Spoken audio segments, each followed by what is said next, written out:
let's waste no time, fellas, getting into the gaming big news this week. We have a couple of topics, a lot of nostalgia in tonight's episode. First thing being the gaming big news of God of War officially turns 20 years old. Sony had a whole rollout. They brought out, both voice actors of Kratos. Of course, you got that free DLC skin that gave him, the homage to the Kratos of Greece, let's say. And then, of course, we have the rumor that there's going to be some type of story, possibly set in Greece, but not confirmed. But some type of God of War content is rumored to be coming out this year. But before we get into that rumor, my question is, looking back at 20 years of God of War, what is your guys' impression of it? Walk me through when y'all first noticed the game. What made you want to play the game? What got you into the series? What's the story with that?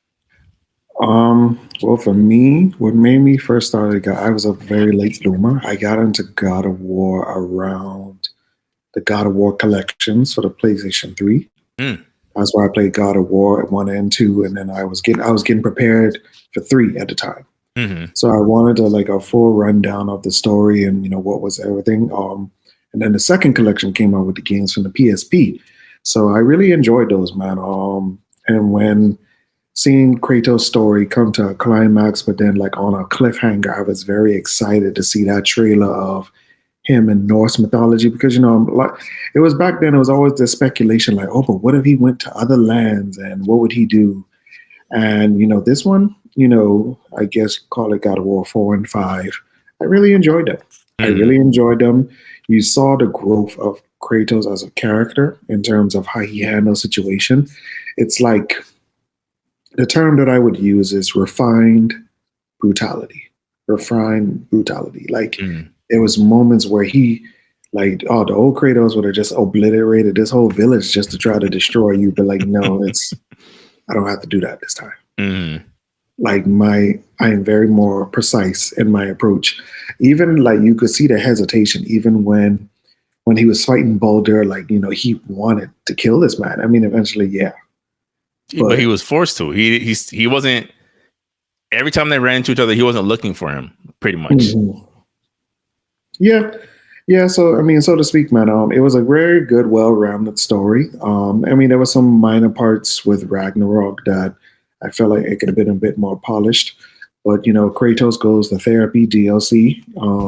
There was one part I felt like they should have put the extra effort was when he saw himself, his younger self. And I was like, bro, this would have been a perfect moment to have the dialogue of the two actors going at it back and forth about clarity, peace, moving on. Actually, I wouldn't say peace, but you know what I mean? Yeah. But moving on in a sense. And it was just no, he just looking at him in a silent way. It still worked its way, but I was like, bro, that could have been the moment. That could have been the moment, man. But honestly, it's been a good series. I'm glad that it didn't turn into this multiverse madness of he goes to this place, he goes to that place. It was very no, let's not get too carried away here. But it was a good celebration, man. A very, very good celebration. Okay. That's right. What about you? What was your experience with God of War? How'd you get into it? What kept you involved with the character for 20 years? I think for me was the first time was those Game Informers that we were getting in 7th grade. So not 7th grade. 7th grade. The first Game Informer magazines, and we're just looking at it like, yo, this is a new game, hey man. So we're looking at it. You play as a Spartan. We're like, oh snap, for real. So we're getting into Greek mythology. We're reading some of the books that came with the English books mandatory English books that you get in elementary school. In junior high school. So from then on, we just just looking throughout the magazine, and then after that, the demo finally drops, and we play it. I think they used to come on disc, and so you finally play it on the PlayStation 2, and you're like, yo, the quick time events with the boom, then just circle around the enemy. You're like, yo, what is this? Yeah. So it was more of a different interactive experience than I was used to. So now you gotta button, and I love the button mashing because it was more like a test your might type of feel. And so now you're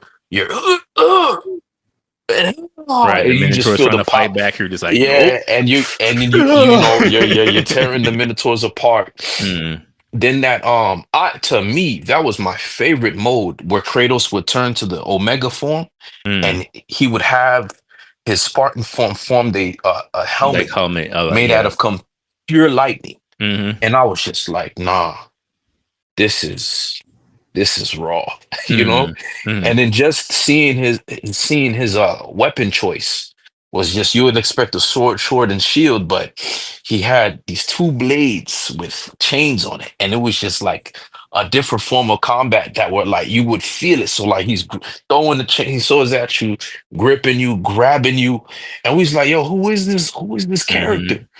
And so in the light of action games, it was Ninja Gaiden, Devil May Cry. Now you have another contender, God of War, and none of them played the same. Mm. So it was just that variety that you were getting, and it was just a different form of storytelling.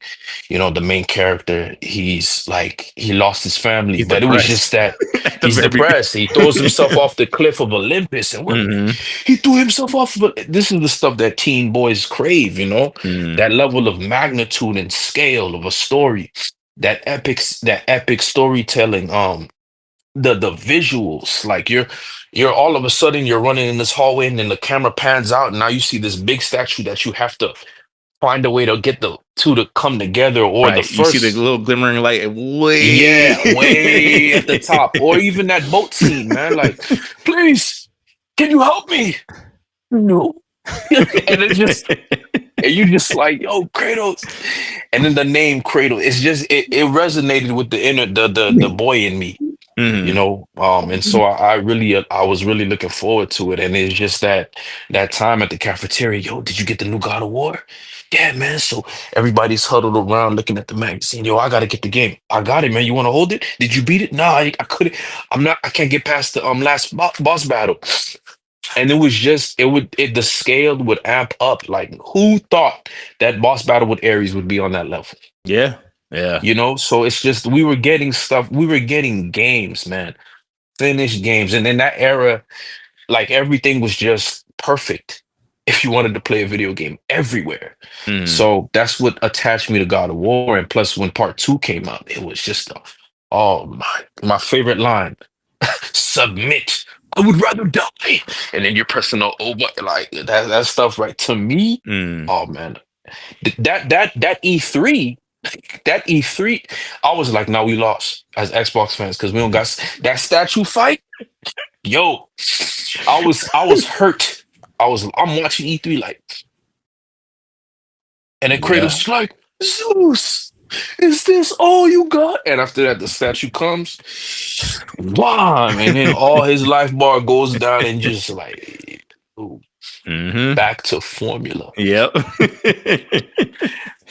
No, man, it was like it was a breath of fresh air because you're like, man, this is the industry I want to be a part of. If it's gonna be like this, Mm-hmm. I can't wait to be challenged to make sure that my team could bring out a product just as good. So that was it, man. Like that was my fond memory with God of War, and we can go on and on. For me, my favorite parts of that trilogy, that first trilogy, and then of course the PSP games, which were extremely interesting. I don't know why. Yeah, there was I some don't know very good why they story didn't make elements in it. those. Yeah, the endings were very rushed Yeah. because it's a PSP game. Like, oh yeah, budget up. But Yeah, then on top of like, that, like some of the plot lines, I'm like, this doesn't seem like something that you would just do on the side. Like, yeah, Kratos had a brother. He kills his mom. What else happens? It's like, whoa. and then his brother's weapon was insane. You feel me? Mm-hmm. Like Mm-hmm. literally a Spartan, a shield and spear. Like so, Yeah. He um, fights the goddess of sleep and dreams.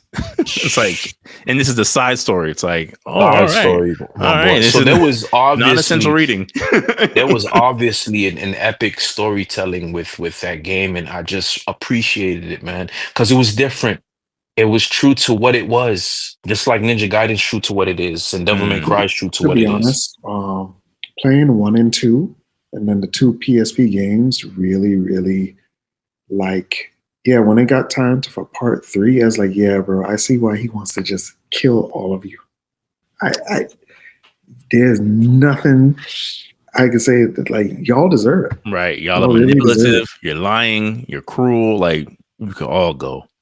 No one. Once they killed Athena, I'm like, yo, the rest of that pantheon can get dusted as far as I'm concerned. No, but then you realize even her, like she was kind of shifty. Yeah, she wasn't the. I would say she was the least worst out of the worst. Like, she wasn't great, but compared to what the rest of them was doing, I'm like, all right, she was the good, I guess, neutral ground between them. Like, when you compare it to the Sisters of Fate, they're pretty terrible people. Like, they were all like, all the gods were like not the greatest. Yeah, so yeah, man. I just appreciated that time, man. And it was just such a great time, man, to be a gamer. Mm-hmm. And it was just, yeah, I mean, I could go on and on, man. It was all of that. It was the challenge, it was the unique weaponry, the unique weapons, the boss battles, man. That's the most satisfying. I could say those games give you the most satisfying boss battles versus a lot of other video games. I would So probably say in agreement with you, like compared to at least with the games that I've played personally, God of War's bosses, like throughout the collection or throughout the series, are probably within my top 5 list of like what game series has the best boss fights of all time. It makes my top 5. Like, yeah, for me, well deserved. there's just moments that of like even the things that people don't really take into consideration of like I'll never forget playing God of War 3 when you fight Poseidon at the beginning. And it's like, fam, I'm fighting Poseidon on Gaia's arm. Mind you, that's the tutorial. That's a tutorial. That's how this game starts. He pulls up with the trident. He has horses with crab legs made of water. I'm like, oh my gosh, bro.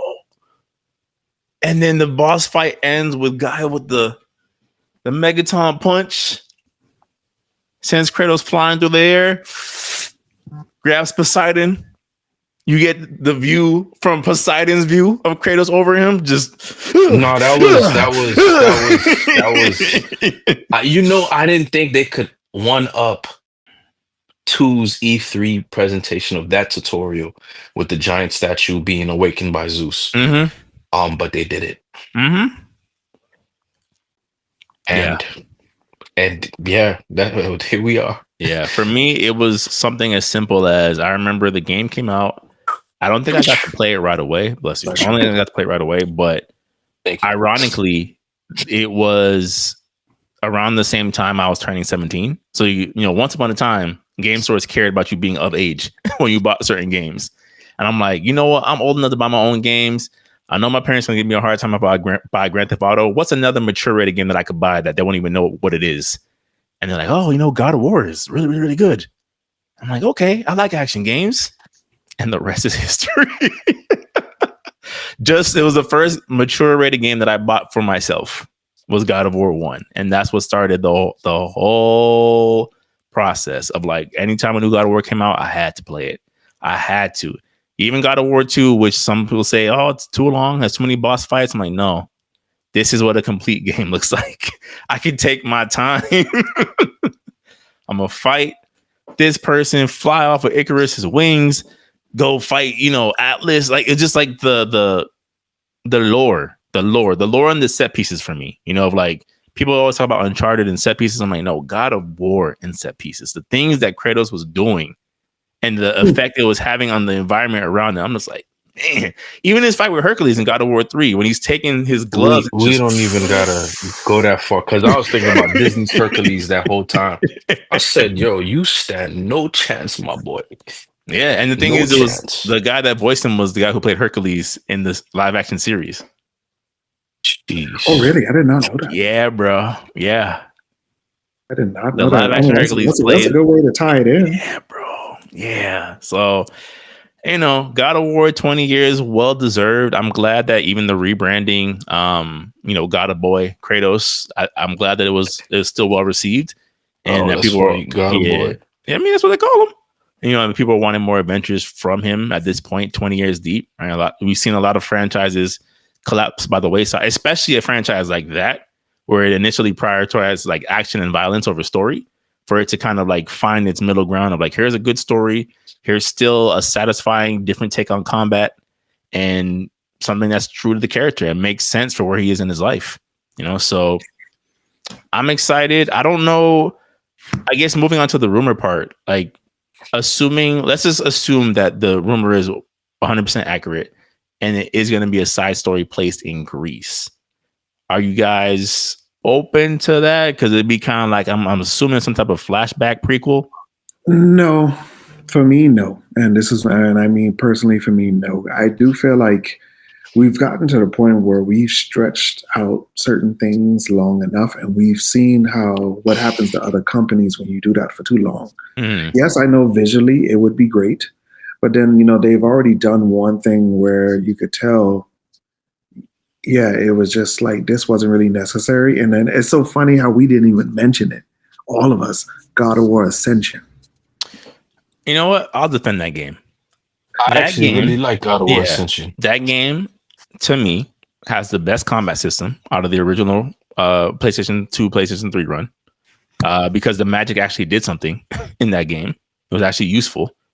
And I think the boss battles were maybe not as good as the mainline series, but on par to me. Now the story, the story wrap up was the hitter for me, and then of course the whole Force multiplayer. Yeah. I can't defend that, but I don't think it's as bad as people say it is. Yeah, that's why I felt. To be honest, we're like we've done enough. I feel like it's time for a lot of these studios to bring something new to the table. Sony Santa Monica is a very talented studio. So like, you honor your past, but it's like, yeah, bro, we kind of don't. It's time to move on. It really is time to move on. And that's personally for me, it's time to move on.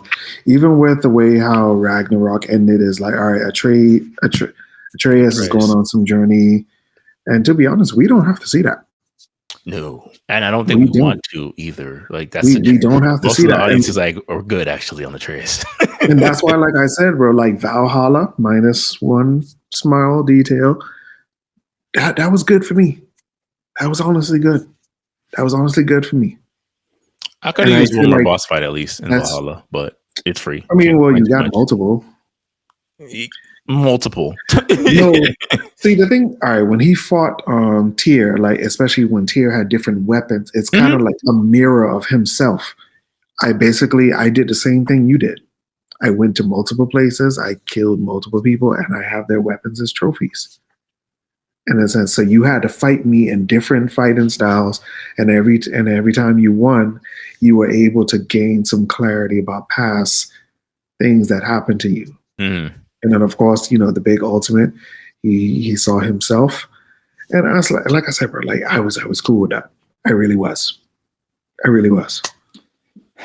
I'm conflicted because I really want my God of War set in Egypt. I really want to see Kratos fight Ra and Anubis and all of it. I want to see it.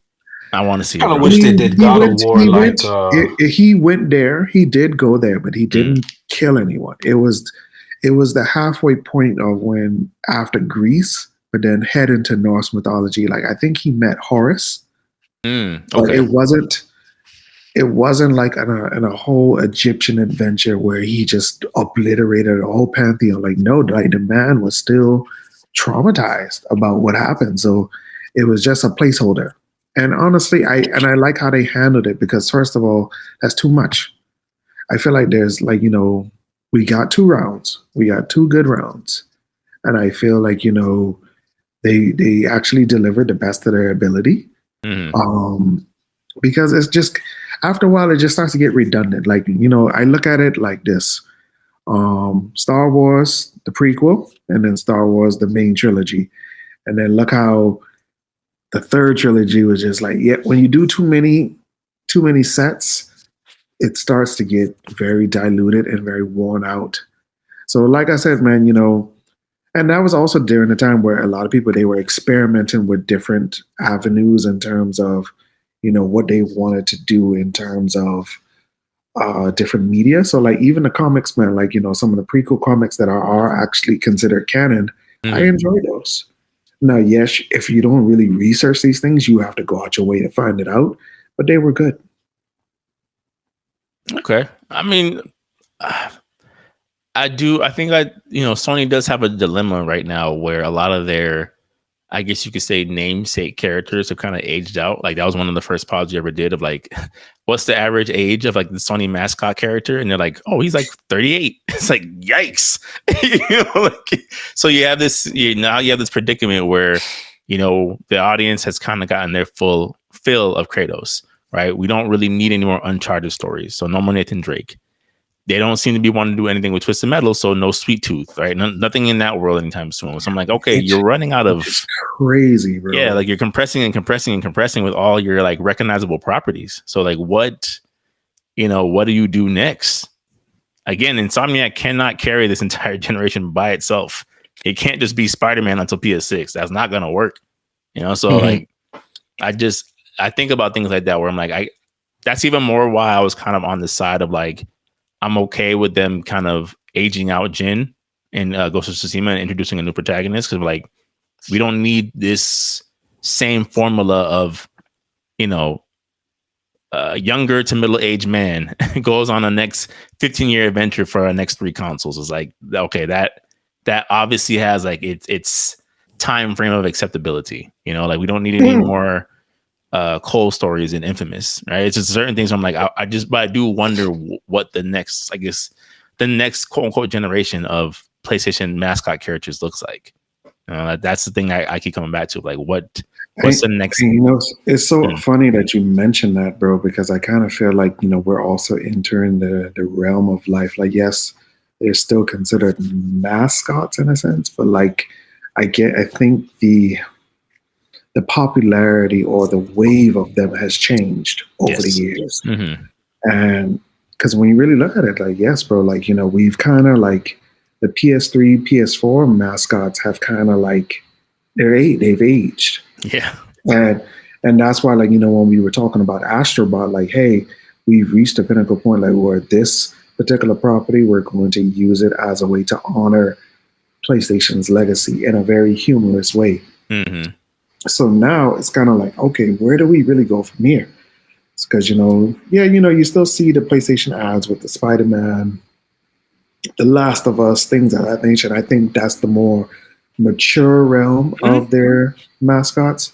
But then that's why I said, man, I don't want no new hardware for a while. I want to see what are y'all really focusing on. And I feel like we're still in a sense of a weird drought of what are you guys doing? Well, that's actually a really good segue to one of our next topics, which was whether or not Naughty Dog has to put out a game on this console cycle, because there was reports earlier this week that we might not even be seeing Interstellar: The Heretic Prophet until 2027, which is kind of in the window of when the whispers about the next console generation will be around 2027, 2028. So I'm like, if we're not getting this game, this big figurehead game from Naughty Dog for the next 2 years, we've only gotten remasters from you guys this generation and a canceled Factions game. Said what I said, man. But that's why I said what I said. I'm like, roll out. How do you justify, given what happened during the pandemic, how do you justify saving your heavy hitters for another console? Because it's just like, so why did I get the PS5? Like, what was the purpose besides the loading times? You got the PS5 because now we're going to make PS5 games and 6. So then we're right back where we started with the PS5 and PS4. Yeah, of course. Why not? That's more controllable. That's tough, bro. But then, like I said, retirement on this end, but it's tough. I'm not saying it's good. It's tough, man. It really is. I mean, to be honest, man, and this is where, like, this is what I was really telling you personally, man. It's backlog season and double A's. I feel like if we shift our attention or perspective on things like that, because most of the time we keep always focusing on flagships, which is fine Mhm. because that's the main reason why you bought these systems. So Yeah, that is we're a the valid generation that was reason. raised on flagship games. Yeah. That's how we came But up. I have come to a kind of reason like, yeah, bro, we kind of just have to really shift our perspective just a little bit to really find some level of joy. But then, I also do feel like there needs to be some accountability, in terms of like, we determine things with our dollars, and that's our vote.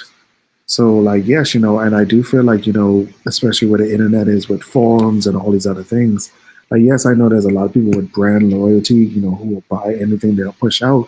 But it's like, no, bro, like, I don't want another system anytime soon. Mhm. I don't. Yeah, So like, I to me, like I said, I don't know.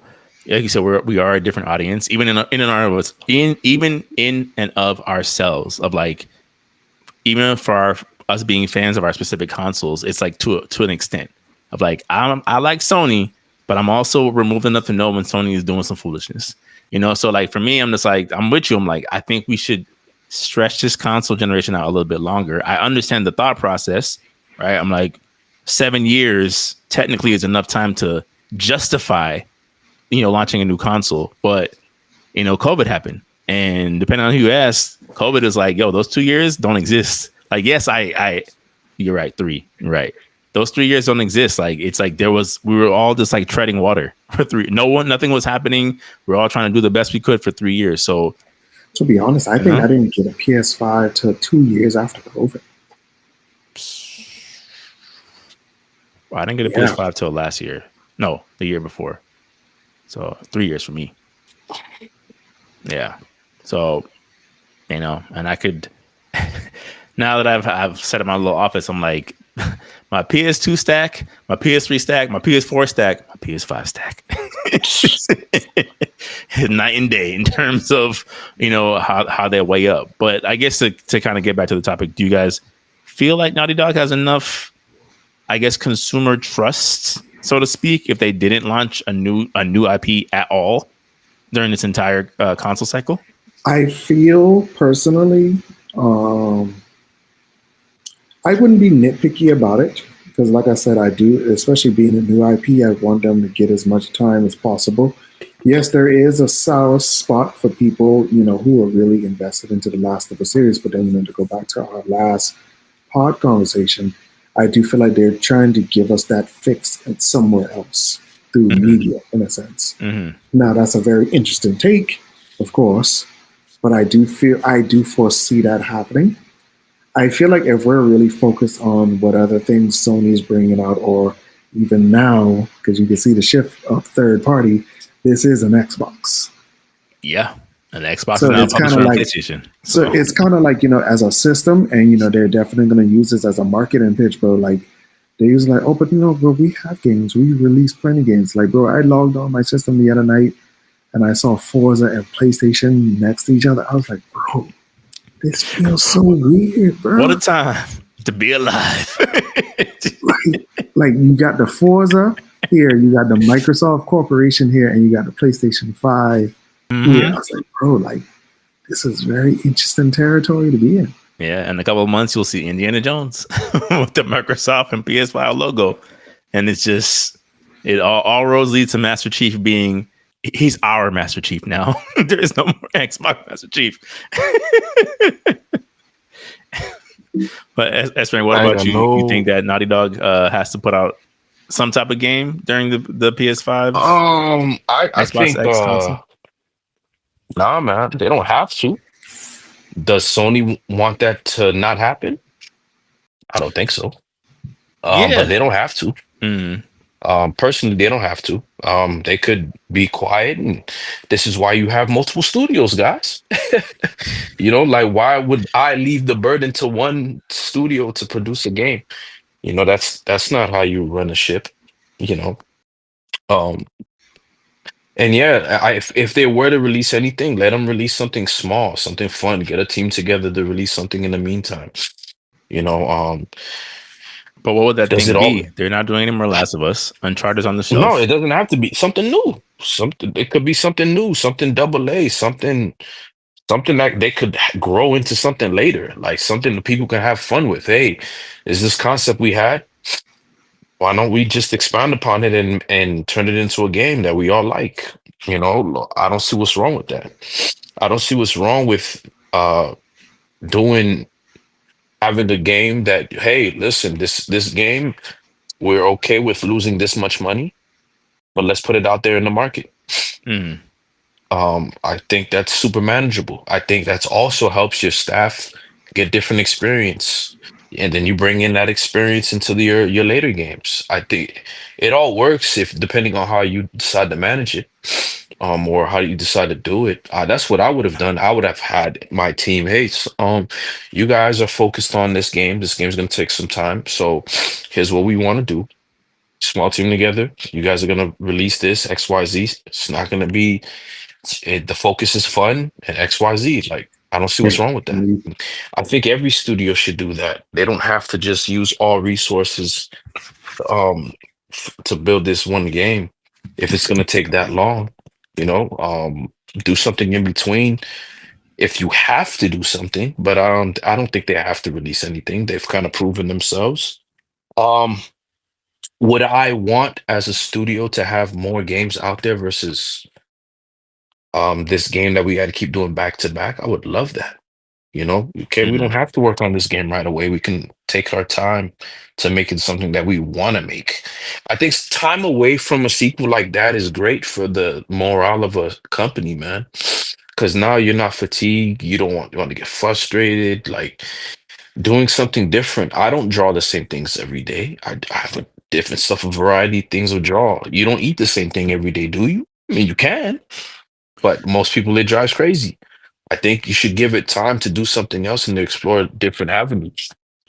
Well, I think for me, and the reason why I want to give you guys both pushback on this is that at the end of the day, it's still a business, right? So even though you've obviously had success, you're a well regarded and well known name within the industry. To me, it's like look at what's happening to other studios that haven't put out a game, right? Monolith Studios hasn't put out anything. I mean, granted, not really their fault, but hasn't put out anything since Shadow of War. That was 2017. And Warner Brothers used that as justification to shut them down. Right now, you look at Rocksteady. Rocksteady's on the brink now, even though they put out a game that they were forced to put out.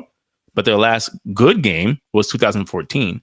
So for me, I'm like, if again from the business aspect of things, is like I understand that Last of Us Factions didn't plan out the way we thought it was going to, but Naughty Dog is a huge studio. So to not have anything except your greatest hits remastered for 7 years as a game making company, I don't think that works to me. I concur. That's a good point. That's a great point. If your favorite artist doesn't drop an album for the next half a decade, you're gonna be like, man, I'm so glad Jay-Z took his time. What? No, you're like, yo, my entire life has changed. I'm doing completely different things now. Got you. Okay. Yes. Okay. All right. No one's forced. If we were getting paid, God willing, to do this pod on a weekly basis, and you're like, you know what? We built up enough cachet to not pod every week. I'm like, all right, bro, you go do your own thing. I'm gonna get back to podding because this is the business we were contracted to do. So to me, I'm like, I understand that games are taking longer than ever, but when you're telling me that Interstellar was at least within pre-production within the year of Last of Us 2 coming out, that means again you've been working on this, let's say at least since 2021, and we may not get it till 2027. No. Meanwhile, I got in 3 Spider-Mans, Ghost of Tsushima and its sequel from my other companies who are making names for themselves. Okay, that's good. Get to work. That's good. Is what I would say. That's good. That's good. That's good. You know, so that's that. I mean, if you guys have any pushback to my pushback, I'm open to hear it. But that's just my mindset. Nah, that's actually. No, those are definite facts. Especially like how you said, as a game making company, it is very appalling. I would say it's just, I guess I can only speak from where I am personally in life, bro. I'm enjoying backlog season. I'm enjoying it. So I kind of feel like that holds my attention until something else comes. And then, if I'm around that time and if I'm still interested, I'll check it out. If not, um, you know, I'll speak with my vote. Mm-hmm. Understandable. And I mean, again, that's just how I look at it. It's not even like a knock at Naughty Dog specifically. It's anybody. I'm just like, I mean, look how Tim reacted when Game Freak took a year off from Pokemon. A year. It took a year off, and this man is furious. So that's what I'm saying. I'm like, this is the business. No one's forcing you to this business. You guys chose to make this company. You're definitely reaping the benefits monetary wise and influence wise. Get to work. Get to it. Stop making these cinematic universes and give me a game. This is what I bought you for. Like that goes back to what I said, man. I do feel like the industry, it's as a whole, I think they need to explore AA just for a bit. Because, bro, like the AAA is taking too long.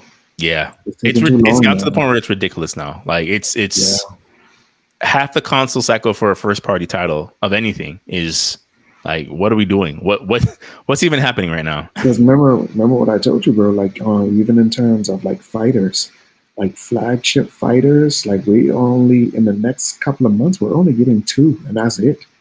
We're getting Fatal Fury, and then we're also getting the second Capcom Fighting Collection, and after that it's Sound of Crickets. Season Pass is number 2, Season Pass number 5, Season Pass number. Yeah.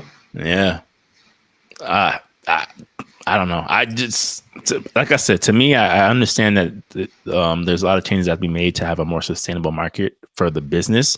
I just think that's the thing of like, we're getting more games and a more faster turnaround than ever before, cumulatively speaking, right? So like overall, even though we're not getting as many first party titles as we probably would like, there's enough third party companies putting out enough games. If you really wanted to, you could technically play a new game that will probably catch your interest every month. It's just when these things that are supposed to lead the console that you invested in aren't dropping anything. Like when Sony's like, yo, we credited most of our hardware sales last year to Black Myth Wukong's, like, that's not good. That's not good. That's not a good thing. You shouldn't be like applauding yourselves for a third party holding all down last year. And that's what's going to happen this year. Grand Theft Auto 6 is going to drop. Everyone's going to buy it on PS5. And Sony's going to be like, we did it, guys. We won. It's not even just third party, bro. Like, you're getting hand-me-downs from another competitor. Yeah. So it's like they're about to rub that, bro. I could see that Forza commercial coming so soon. I see it coming, bro. Like it's when I tell you, when I saw that, bro, I was like, yo, this is very weird territory. Yeah. We lived the life, haven't we? Like you just start. This is very, very weird territory, but I mean, we'll definitely see, man. I mean, it's when you lay it out as a schematic, it's very interesting. Like, wow, like, yeah, well, that's all we've gotten from them. And then, we complain about other people too. Like, of course, like, the notorious one is Capcom. But it's like, at least Capcom tried to innovate in certain areas to make it feel like a brand new experience. So, I mean, we'll see. We'll see where our money is going. Yeah. I mean, again, hardware sales wise, the PS5 is on track to outsell the PS4. I think it's only maybe 2%, 2 to 5% less in sales than the PS4 was at this point in the life cycle. So it's not that the consoles aren't being sold. I don't think the Pro. Well, we don't know how they're counting the Pro. I don't think the Pro is doing the numbers that they still wanted to do. But I would imagine that, again, given Xbox kind of taking their foot off the gas when it comes to hardware, PS5 is going to like just take that baton and just start lapping at this point. Yeah, especially when they start to do more crossplay with PC. Boy, especially if they do it day in, day out, like day one, man, clean up. Yeah.